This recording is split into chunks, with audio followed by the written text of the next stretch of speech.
Right now at 10, we're learning more about the deadliest human smuggling event in U.S. history. 51 people found dead in an 18-wheeler on San Antonio's southwest side. Thank you for joining us. I'm Isis Romero. And right now we have a breaking news update in the investigation. We're learning the names of two people charged in connection to the case. They're both Mexican citizens. Their names are Juan Francisco de Luna Bilbao and Juan Claudio de Luna Mendez. So far, they're charged with possessing firearms while residing in the U.S. illegally. And tonight, our team of reporters following other new developments, including where the 18-wheeler came from. A trucking company claims the big rig's ID number was stolen. Also tonight, KENS 5 reporter Henry Ramos has new insight from the San Antonio police chief.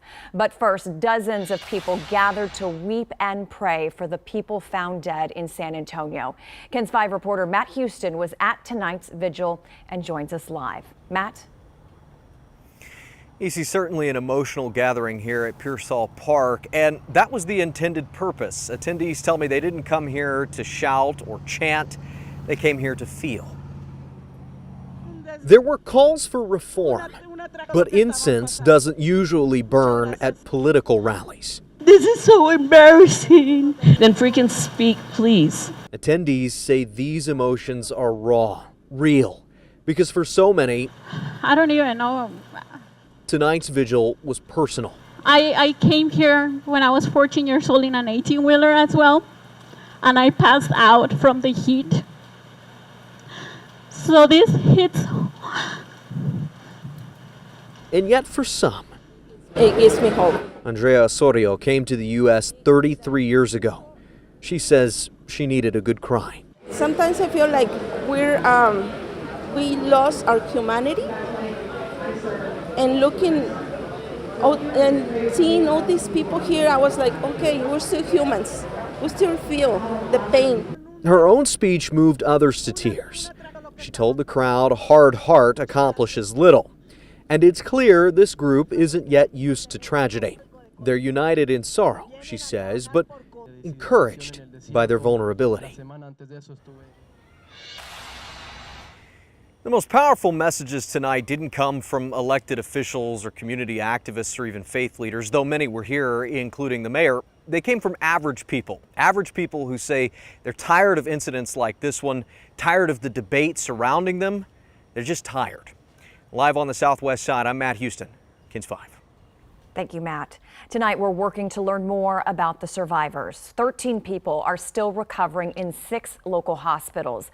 Of the 51 deaths, 27 people were believed to be from Mexico. New at 10, the truck carrying the migrants may have been cloned. Our sister station in Houston spoke on the phone with the owner of a South Texas trucking company. He says someone stole his federal and state ID numbers and put them on the truck found here in San Antonio. Cheryl Mercedes explains. Sad, just knowing how much people died inside that truck. This truck has been making headlines since Monday evening. It's especially caught Felipe Betancourt Jr.'s eye all the way in Alamo, Texas.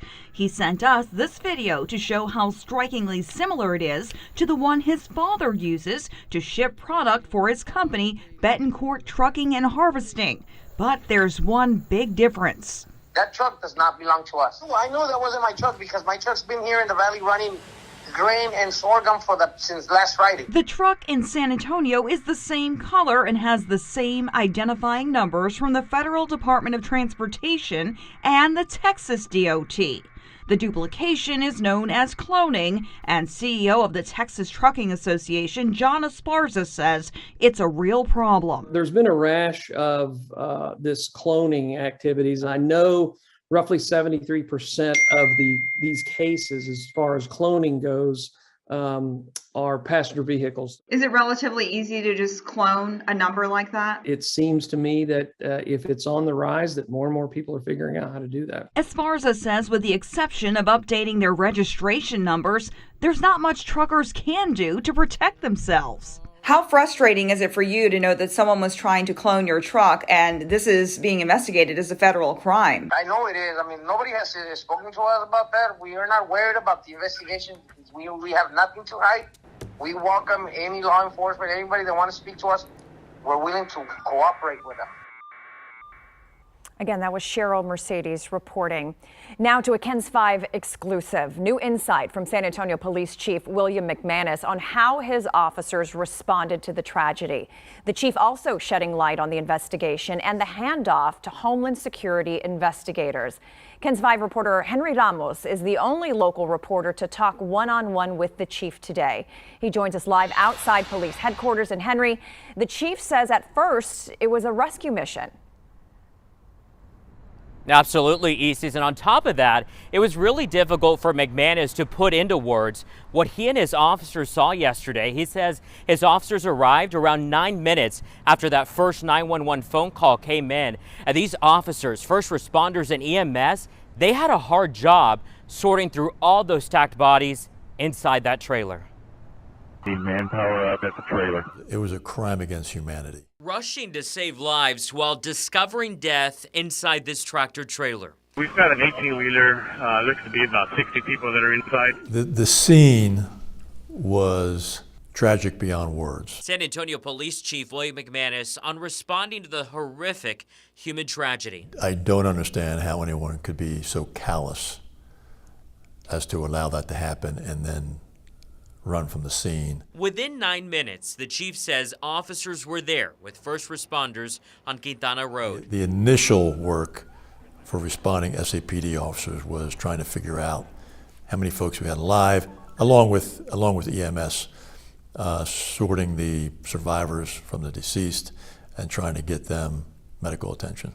Before Homeland Security investigators took over, the chief says officers arrested 3 suspects. One of them was caught in a field. I asked the chief how quickly HSI took over. It was probably within 30 to 40 minutes after they arrived. Since it is in the hands of the feds, the chief couldn't comment on the investigation now, but he says SAPD did provide help. They asked our crime scene investigators to process the scene. And San Antonio's major thoroughfares like I-35 make it easy for smugglers.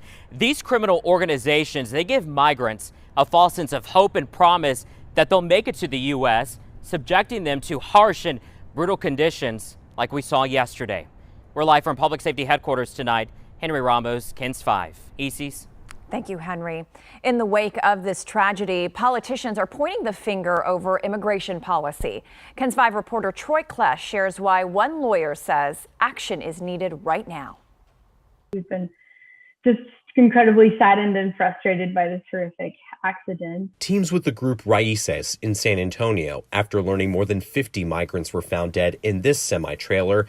They haven't contacted surviving victims yet, but the group says they want to represent them. There are attorneys available and that we won't allow the government to deport them without them being given all of their legal rights and protections in the United States. So right now we've just been on standby waiting for them to be able to recover. Natalia Trotter with Raíces says they'll provide social care once it's needed. The group's focus is asking the president to end Title 42. A pandemic policy allows the U.S. to quickly expel migrants without immigration proceedings. Republicans and even some Democrats want the policy to remain in place, fearing an unprecedented surge of migrants at the border if Title 42 ends. If we don't see Title 42 end, I think these tragedies will continue to happen, unfortunately. Hopefully not on this scale, but it could happen because people are forced to make these horrific decisions. And so that's why it's so important to be able to restore asylum law. The decisions of seeking asylum and risk getting sent home or being smuggled into the country.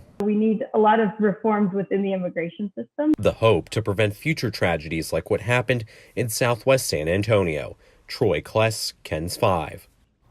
Today, Border Patrol held rescue simulations in the Rio Grande Valley, demonstrating the dangers migrants face when crossing the border. Agents participated in mock water rescues and encounters with dehydrated people. It's meant to persuade people not to cross.